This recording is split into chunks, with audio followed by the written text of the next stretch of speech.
Yo, what's going on, everybody, and welcome back to the channel. Today, I'll be releasing my second mock draft for the Detroit Lions. If you never took a look at my last one, make sure to do that. It was a pretty decent one, but I would say out of all the mock drafts that I've done, this would probably be my favorite one, and will probably stay my favorite one for the rest of the offseason. We'll be targeting different positions like cornerback, linebacker, defensive tackle, obviously. And then we'll also be making not just one trade, but 2 different trades today. So hopefully you guys enjoy it. Obviously, feel free to leave any comments about what picks that you would maybe fix or who you would take or what you would do differently, really, obviously. Feel free to leave a comment. Obviously, if you feel up to it, make sure to like the video and subscribe. I appreciate everyone watching. So let's go ahead and get right into this. So just kind of starting things out, obviously, we know the positions the need for the Detroit Lions. Looking at different things like cornerback, a linebacker, and a defensive tackle. So when I look at the Detroit Lions' first pick at pick number 6, I always just think trade down. Last mock draft, we traded down to the Texans. Today, we'll be trading down to the Carolina Panthers at pick 9. So we'll give up pick 6 for their 9th pick, their 39th pick, and their 4th round pick. In 9th overall, we'll be taking Devon Witherspoon out of Illinois. In my previous mock draft, we took Christian Gonzalez, I think, at 12th overall. I think the most realistic thing for the Detroit Lions to do, especially looking at trading, I think would be trading down to the Carolina Panthers. I do think Panthers are going to go after some kind of quarterback this year. So trading down to the 9th spot does make sense. And then also gaining those extra picks would be awesome. So for those of you who didn't know, Devon Witherspoon was actually roommates with Kirby Joseph last year in college. So there's some chemistry there. And just looking at this guy, one of the most aggressive, hard-hitting corners that there is. Super good in coverage. He's pretty disciplined for the most part. I think he can work on it a little bit because he does get penalties here and there. For the most part, he's super disciplined. You know, one of the better disciplined corners, and I think that's why he's being looked at as such a high draft pick. Definitely my number 1 corner between him and Gonzalez. But I think this guy for sure, you watch him, he's so impressive. Like I said, super good at hitting. Freak athlete, can make interceptions like that. He had a really good game against Michigan as well, for anyone who didn't know. But he did have a penalty towards the end of the game that, really didn't cost him anything. I think Illinois was going to lose either way because they were already in Jake Moody range. But he did have a penalty that was really questionable. It was definitely a questionable call. But even if it was the right call, like I said, they probably would have lost anyway. He had such a good game that day anyway that it didn't even matter. He basically put them in that position to win. So definitely a guy who steps up to the plate in the big games. As you can see right there, just completely leveled that guy. So yeah, there's definitely a lot to like about Devon Witherspoon. Next up is pick 18. And here, I don't know if this guy's going to fall here, but I did take Kalijah Kancey out of Pittsburgh. This guy, if you don't know who he is, I didn't really learn who this guy was till maybe like 2 weeks ago. This guy is a game wrecker. I mean, I think he recorded something like 19 sacks in his career at Pittsburgh as an interior defensive lineman. So this is a guy that's going to be able to rush the quarterback. He's going to be able to make plays. He's also a very good run stopper, insanely athletic, and it reminds me a lot of Jalen Carter. So when you look at his highlights, I mean, this guy, he's got everything. Kind of like Jalen Carter, he's a little bit smaller for a defensive tackle, but also like Jalen Carter, he uses this to his advantage as he's able to get so much more speed and quickness, and he's so powerful. Like, I mean, he's able to go up against any offensive lineman and just bully his way through, make the sack. He uses it to his advantage, so there's really nothing not to like about this guy. I mean, if you want to talk about his size, I mean, if anything, his size gives him that extra advantage where you get guys like Aleem McNeil, Isaiah Buggs, who are kind of just like, they're huge, so they're such good run stoppers, but they're not able to really sack the quarterback. They're more just there to plug the gaps and stop the run. This guy's going to do both, and he's just going to be able to he's basically can do anything for you on the defensive line. I think that as time goes on, this guy's probably going to shoot up the draft boards and probably be close to a top 10 pick. And with the whole Jalen Carter situation right now, I don't really know what's going to happen with that. So who knows where this guy's going to go. I think getting him at pick 18 is definitely possible, but we'll see what happens. Obviously, pick 39 is not on here, but with that Panthers trade, we will be getting pick 39, and I will be selecting Trenton Simpson from Clemson University.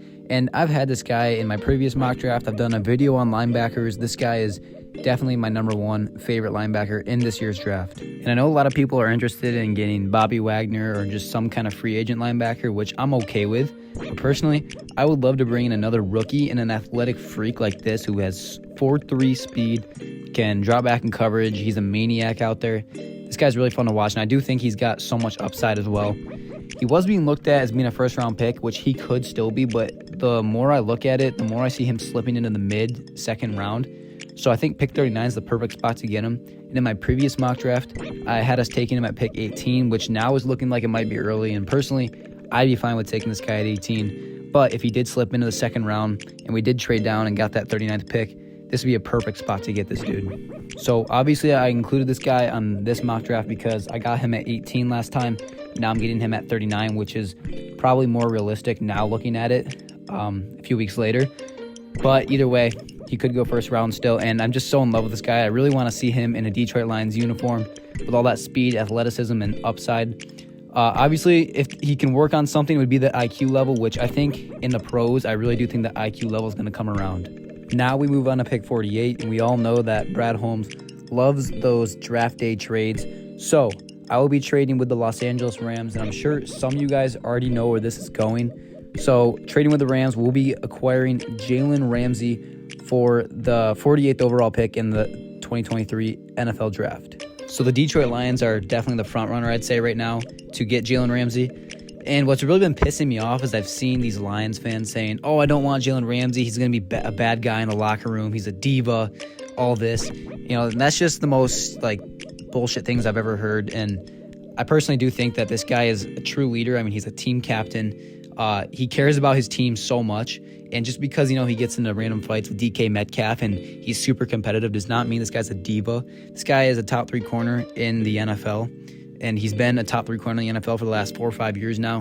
Been one of the most dominating corners that I've ever watched. And not only all that, but this guy is going to instantly make this defense go from whatever they are right now, top 20, top 15, and probably just automatically transform them into a top 10, borderline top 10 defense, I would say, especially if we get a top rookie as well.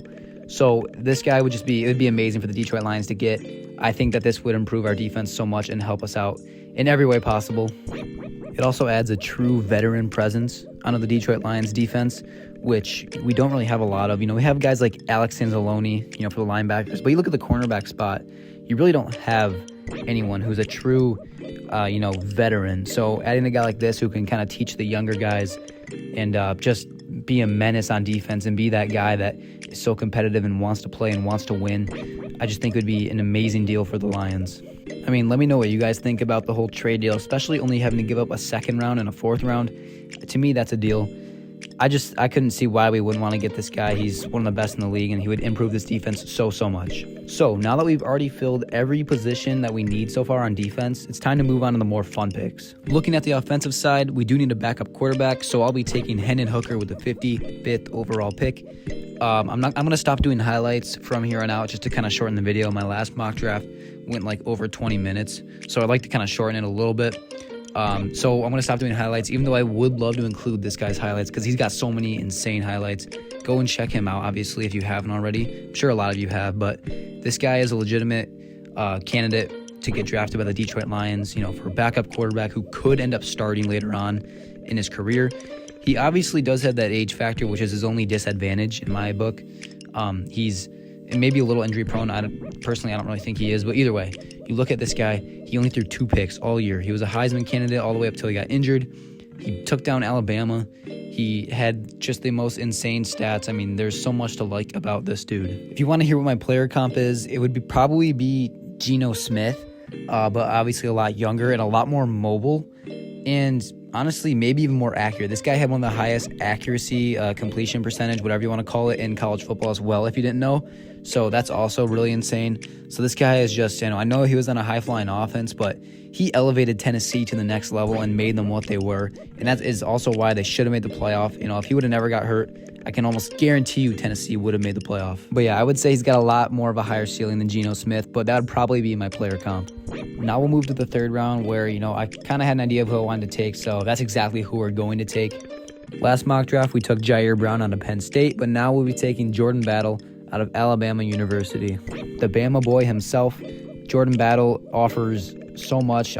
He would probably fill in for Deshaun Elliott if Deshaun Elliott didn't end up re-signing with the Detroit Lions, which is kind of likely to happen, but we'll see. Either way, even if Deshaun Elliott does re-sign, this is a guy who can come off the bench, kind of like what Kirby Joseph did at the start of the year. If someone gets injured, he can hop in, fill in perfectly. He can go in the slot. He can go outside, wherever you want him. This guy's such a good tackler. I already mentioned the speed. He's got great size for his safety. And his IQ is what really stands out to me when I watch him. He's got a great IQ. He knows what to do out in the field at all times. And I do think that this would be a complete steal getting him in the 3rd round. It is where he's projected to go. But this guy was a 2-year starter, I think, at Bama, because I remember seeing him last year when I watched Bama. And, by the way, Jordan Battle is also friends with Jameson Williams, so there's that connection as well. But yeah, I think there's no way you can go wrong taking another defensive player and getting Jordan Battle. So as I've mentioned, we'll be trading with the Panthers, so we'll be getting their 4th round pick. And with that 4th round pick, we will be taking Andrew Voorhees out of the University of Southern California. I would have actually included this guy in my last mock draft. I kind of forgot to include the offensive linemen. I think someone ended up bringing that up in the comments. So the plan was that when we traded down with the Texans, we would also get their 2nd and 4th round pick.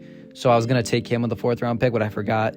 So obviously Jonah Jackson might not end up being with the team this year. He's been hurt a lot, and if we cut him, we're going to get a lot of money, which I think will be worth it, sign guys. So this guy would be a perfect guy to come in and fill in, and getting this guy in the 4th round, which he's projected to go late 3rd, 4th round, this would be such a good guy that can fill in for Jonah Jackson and work his way up as a young dude. I definitely do think that we should target an offensive lineman in the draft this year. I think, especially if we did cut Jonah Jackson, that it wouldn't really be a position of need, but definitely a position that we can add to and upgrade. But yeah, he definitely seems like a Dan Campbell kind of a guy to me. I could definitely see him working his way into a starting role, and he looks good to me. So yeah, I'd be very happy with this pick in the 4th round especially. So we have 3 picks left. We're going to start with the 5th round, 154th overall pick, where we will be selecting Deuce Vaughn out of Kansas State University. If you guys have never seen this guy, definitely one of my favorite players to watch. If you watch his film, his highlights, such a fun and explosive player. I mean, he is dominant, and I know he's tiny. I mean, I think he's 5'6", which is shorter than me, and I'm short. So this guy is just insanely explosive. He's so fast. He's got great strength because he's actually really jacked for being a little guy. But he is a legitimate ankle breaker and just a speedy little guy. And I would love to see him in the Detroit Lions. If you want to talk about how short he is, I mean, you're just getting the wrong impression because this guy's going to be able to do stuff in the NFL. He probably will never be a starting running back in the NFL, but a guy who can fill in if Swift goes down or whatever the case might be. It sounds like, Justin Jackson might not be coming back. So this guy would be awesome to fill in for him and would be an awesome 3rd string running back that can come in and make some huge plays. He's going to be a big play kind of guy. Looking at the 6th round, there was not a lot of options that I could really think of. I'm not even sure if this guy's going to fall here, but I took Charlie Jones out of Purdue. He's a wide receiver, and honestly, I do think the Lions could use another wide receiver just in case, what happens last year happens again. So many injuries, and it definitely affected Goff's performance. You look at the games like the Cowboys and the Patriots, he was just missing that receiver that he could throw to. I think Amon-Ra was out for a couple games. Chark was obviously out half the season. Obviously, Jameson Williams was out almost the whole year. I think even Reynolds might have missed some time. But so getting another guy that can just run some awesome routes and always be open would be kind of nice. And he's a good deep threat too. So I think that this would be a nice pick. If you've never watched him, definitely take a look at him. He's so fast. He was probably the best receiver in the Big Ten besides obviously Marvin Harrison Jr. And getting him in the 6th round, I'd be okay with it. So definitely, if you want to look at Ronnie Bell or Jaden Reed too, you could. But I like Charlie Jones, and I would love to get him in the 6th round. Now our final pick of the draft, the 6th round, 194th overall pick. I think some of you know where I'm going with this. Jake Moody out of Michigan University. We all know this kick right here, the game winner against Illinois. As a Michigan State fan, by the way, definitely my favorite Michigan player of all time. I've known who he is for the last 4 years, and he's just been such a consistent kicker. If I had to compare him to anyone, it'd probably be Justin Tucker, who is definitely the best kicker in the NFL. I've seen this guy kick 59, 60-yarders in a playoff game against TCU. I've seen him kick game winners against Illinois. This guy's got that clutch gene. And I just think that drafting a kicker would really kind of just wrap things up, because Badgley was on and off. He was all right, and I didn't mind Badgley. But I think just, getting a kicker and just, knowing that you can rely on him for the next 10 years, I think would really benefit this team. So why not take one, very late pick, might as well. And yes, I did have him on my last mock draft, but it's hard not to take this guy, and you're probably going to see him on almost every single one of my mock drafts. So Jake Moody with the final pick. So that's going to wrap up today's video. I really do hope you guys enjoyed Make sure to leave a grade for me down in the comments. Leave any suggestions, who you would take, where you would take them, any trades that you might make, things like that.